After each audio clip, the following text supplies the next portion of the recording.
Hello, everyone. Joe here from smoke-filled skies of Salcha, Alaska.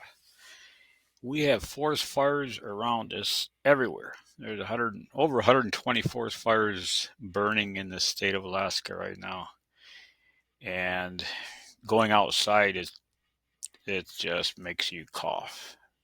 In fact, last night it was raining ashes, so that's not very often you see that. But we'll see what happens. We live on a lake, so maybe we'll be saved by the water around us. There's a lot of people evacuating, and got to pray for them because I know what it's like to evacuate. It's not fun. And one of my worst injuries I've ever encountered was from evacuating from a fire. Blew a couple of discs in my back trying to load the dogs up in a truck. Big 140-pound dogs in a big hurry. Flames are shooting over the treetops. You do what you can to survive. You risk life and limb to save others and yourself. And that kind of leads us into this next story. But before we get into the next story, in case some of you don't know who I am, Joe Henderson, in Alaska, and I have been kind of exploring the wilderness with a dog team for the last 40 years and still going.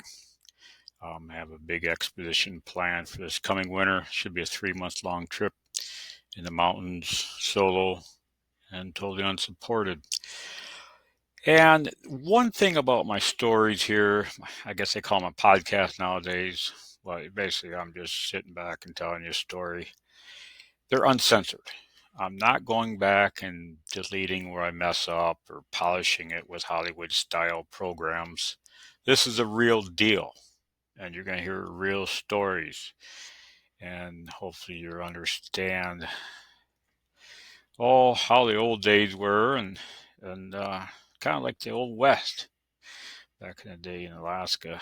It was a pretty brutal environment. But and the funny thing is, nowadays you have all these reality shows, and I've been invited to be on a half a dozen reality shows. I've turned them down, and they're all fake.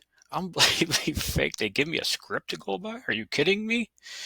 It's a reality show. You do what's real. No, no, no. We're going to go by a script. You're going to fake this injury, and you're going to fake this accident, and you're going to act all dramatic. Oh, baloney. I wouldn't do that for $1,000,000. In fact, a few years ago, I got offered a really good deal, a film project. And it was a really sweet deal. And so we shot the trailer, and I watched the trailer, and they censored me. Now, what kind of stuff? How can you be real if you're being censored? So they didn't, it's not like I cuss and swear. They censor anything that had anything to do with Christianity, any religious content they cut. Well, that's not who I am. I live by providence. God guides us all, and everything's happened for a reason. It's not that we do anything ourselves. It's God guiding us and prodding us along. If we don't listen well, then maybe we have problems. But we try to go and be obedient and follow God's will. And they censored me. Well, I said, too bad I'm not doing this. And holy smokes, did they blow up. They got all mad. They spend I think it's like $3,000 or $4,000 a minute to produce a trailer, a 20-minute long trailer. So they probably put $50,000 in this stupid thing. And I said, nah, not interested. Holy smokes, did I catch crap for that? But I still wouldn't give in. It's not real. And if you're censoring me or make me fake scenes, I'm not going to do it because it's not real. I'd be lying to millions of people. This story here, we're going to get back to it. It was back in the day when Alaska was a little bit rougher. Not nowadays. Now we have internet. We have we have all these conveniences. It's unbelievable.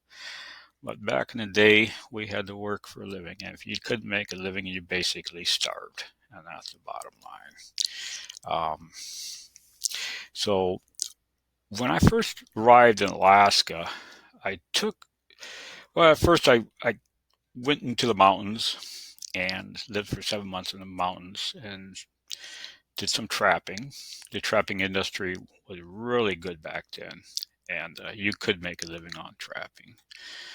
And so I was up in the mountains for 7 months and come back and sold all my fur at the auction. Had a little bit of paycheck there, kind of nice. And then I had to find summer work, and someone told me about the logging industry was just hiring left and right. I mean, they really needed some men. So I made the first phone call I made. The guy gave me, some guy at the store, old country store in 25 Mile in Haines, Alaska, gave me a phone number to call.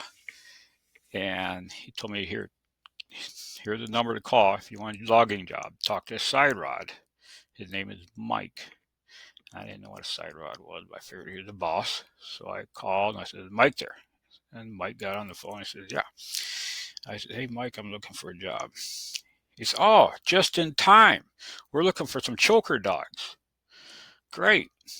I said, I didn't want to say it, but I said, what the heck is a choker dog?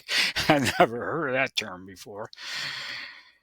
Nonetheless, I went with it, and he says, catch a ferry to Petersburg, since you're in Haines, and we'll fly it out to the bay, and we'll put you to work as a choker dog. If you do well, we'll move you up to a pimp, then a rigging slinger, then, the biggest job to have there was the hook tender. And they had all these different lingos. So, pimp, what the hell? That sounded kind of funny to me.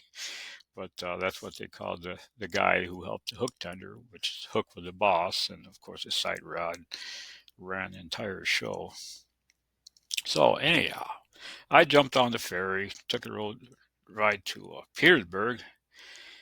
And it was a beautiful little town. I really loved Petersburg. Just a really nice town. And so I wandered around till I found the air service that flew out to the bay there for logging camp. I walked in, and they're in a big rush.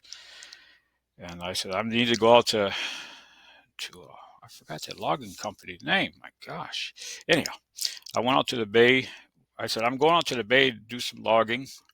Mike Durbin sent me. They said, hurry up, get going. We got to get going there. We got a man down. I said, oh, all right. So I threw my duffel bag in the plane and I started climbing. He said, no, get up front, get up next to me on the cab. We can get a easier takeoff in this weather.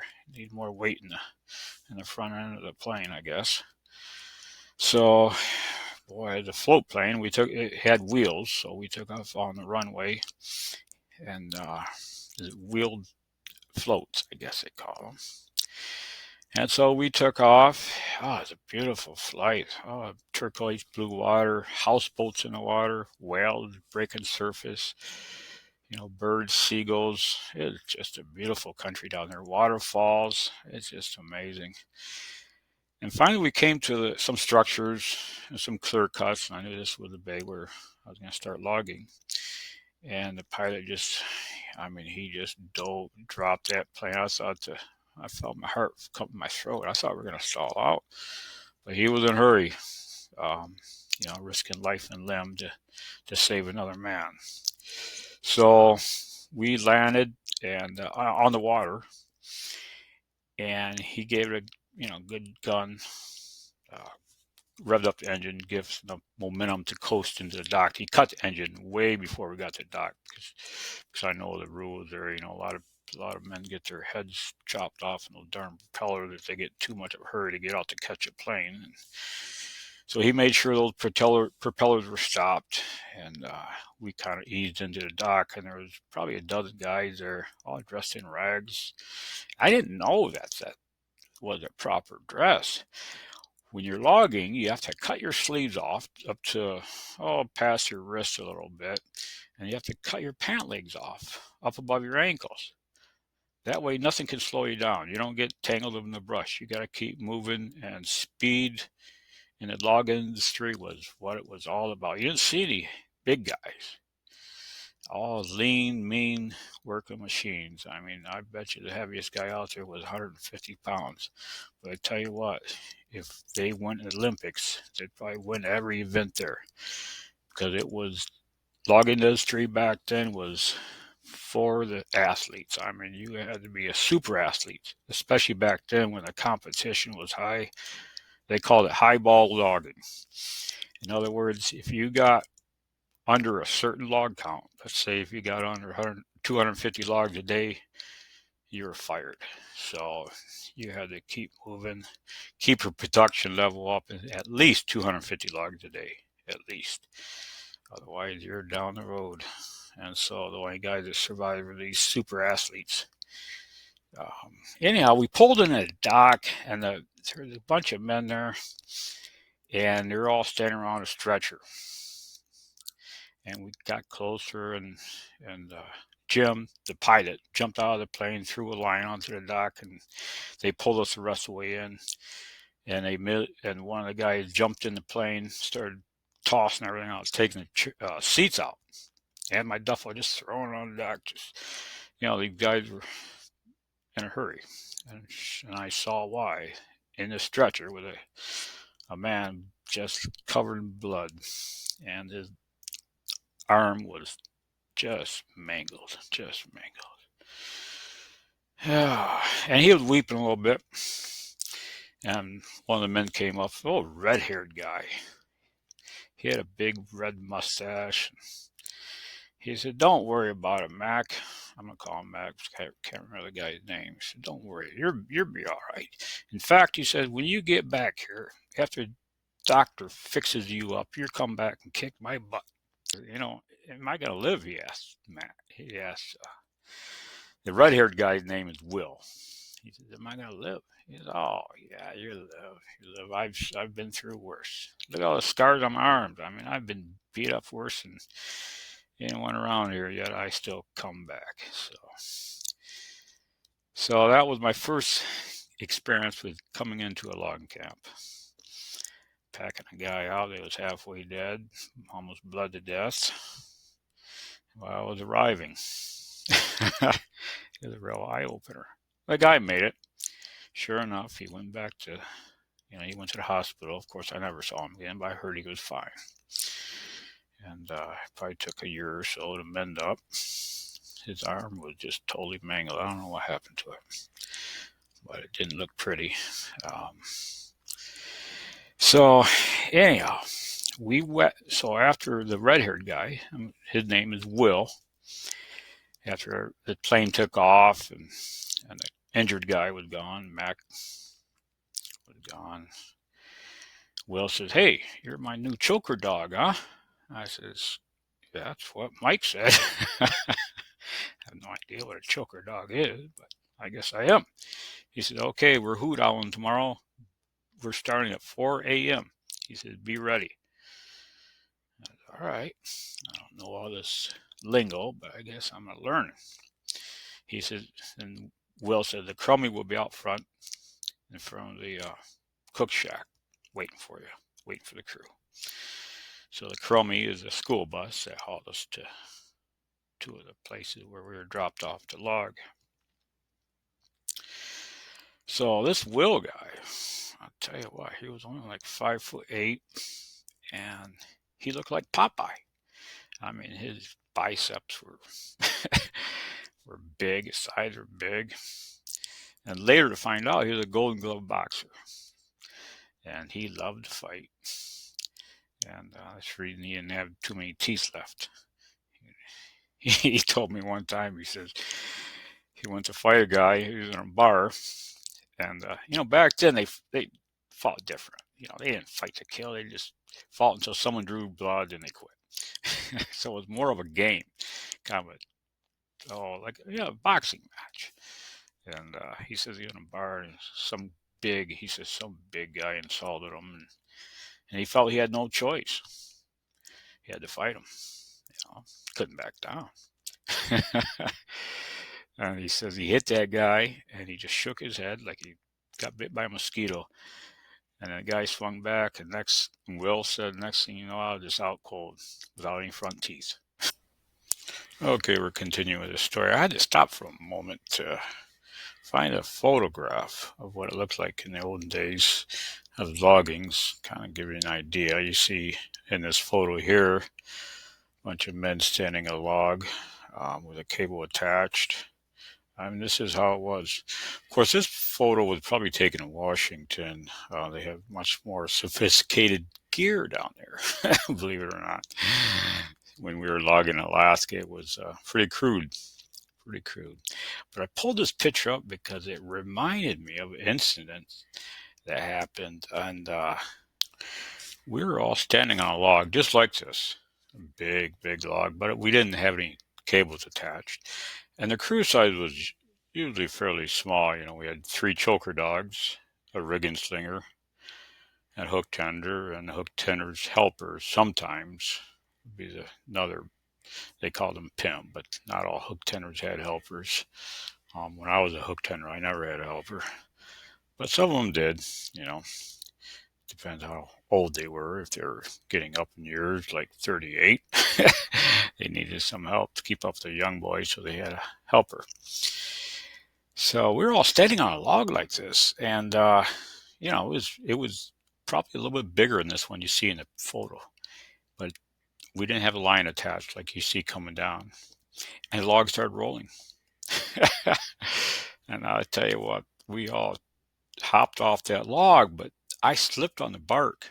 Even though we had what they call cork boots, which is spikes on the bottom of the boots, the bark slipped. I went down, and when I went down, my hard hat, our hats were made out of tin, basically steel hats, and it went one way, and I rolled off the other way. I rolled off uphill, and the log, of course, rolling downhill, and it rolled over my hat. And my hat, when we found it, it was about, it looked like a dinner plate. It was totally smashed. And I took it down to the side rod. I threw it at this side rod. I said, Mike, I want a raise. He laughed at me. Never did get a raise. But eventually, I got promoted to rigging slinger, then hook tender. But let me explain some of this process. We had, not too many people are familiar with what they call high lead logging. Basically, when you think of logging, you think of a man with a chainsaw and an axe and cutting down trees. Well, they had those crews as well. Those were fallers. They cut all the trees down. Then someone had to gather up all the trees. And the way we did that was with cable. And this next photograph, you see like a steel tower, which is probably 110 feet long. I believe it was on a Medill. And it's a big yarder mounted on a old World War II tank. And the tower, you ran cables out from the tower to another tree, preferably up into a tree, maybe 50 or 50 feet up into a tree through a block and pulley, and then down to the stumps, and it kind of make a circle. So the guy in the yarder, which is called the engineer, the engineer in the yarder, would be listening to your walkie-talkie. You give signals on a walkie-talkie, and it would beep. Like 1 beep would stop, 2 beeps to go, 3 beeps to go backwards. And so he could, pull the levers and but he couldn't see us. He was just going by those beeps. And so that was a rigging slinger's job, was to get the yarder to go to the right places that the cables would be attached to logs, what they call the butt rigging. Now, in Washington State, they had pretty sophisticated gear. They called it high lead logging because it was up in the air. The cables came down from there. Well, in Alaska, we didn't have that technology, I guess you want to call it. Still pretty crude. So most of their cables were just dragged on the ground. And that's why they called it ground lead operation, which is extremely difficult. You had to be, it had been tough. The first choker, what they called, you had 3 choker setters and a rigging slinger, sometimes 2 choker setters and a rigging slinger, and there's always 3 chokers. So usually the rigging slinger would set a choker too, and you set it on a log, and the yarder engineer would pull it to what they call the landing.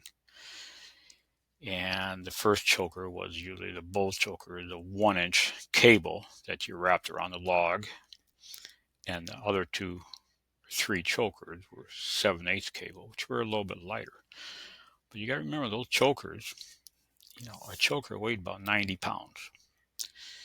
And so you had to wrestle that thing. And it was always gnarly. It had all kinds of, it was torn up. It wasn't smooth and polished. You had to be really careful. You always wore gloves because by the end of the day, your gloves would be ripped to shreds.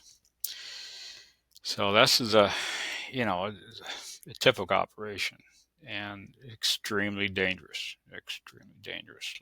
I worked, I think, 8 seasons, and there wasn't a season that someone didn't get killed. But that's how things were. You did what you had to do to make a living. And nowadays, you stub a fingernail, you collect workman comp. Well, not in those days. So this kind of gives an idea. I wish I could describe it better. Maybe later on in the program, I'll put up a drawing. But these photos I just took offline, just kind of giving an idea. So the crew consisted of Side Rod, who ran the show. He was the main boss, besides the owners. And then you had the hook tender.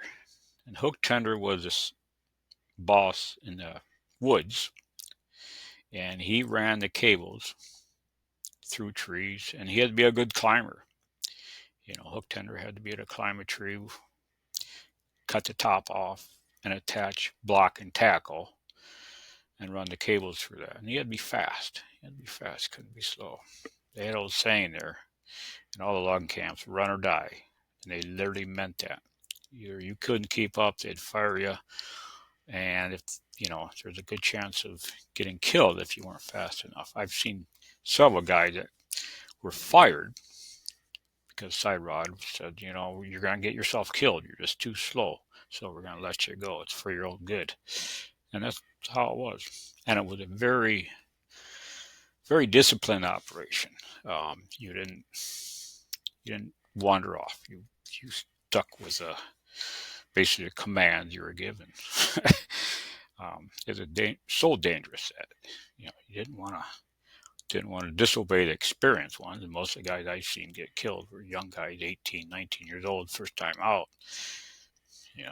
And they just didn't listen to instructions, and they were too bad. I mean, it was sad to see.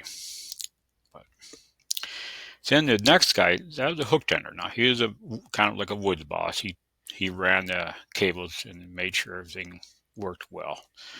Then the next guy down was a rigging slinger. He had the walkie-talkie, and he signaled to the engineer in the yarder of what to do, go backwards, forward, and that was the most dangerous job out there, was a rigging slinger. Because he was close to the cables all the time, making sure that the crew was safe. He literally put his neck out to keep his crew safe. His choker dogs, choker setters. Now he set chokers too. The rigging slinger always set chokers, but he could set them twice as fast as the regular choker setters. More experienced, stronger, and more athletic. Then you had your choker dogs, which I hired on first to be a choker dog. And basically, you were just doing what the rigging slinger told you, and that was wrap a cable around a log, where he wanted it wrapped and how he wanted it wrapped. There's all kinds of different techniques. And that's the operation. Then the logs would go up to the yarder. The yarder engineer would pull the logs up to what they called a landing, and there they had a guy that would cut the logs up with a chainsaw so they could be loaded in the truck.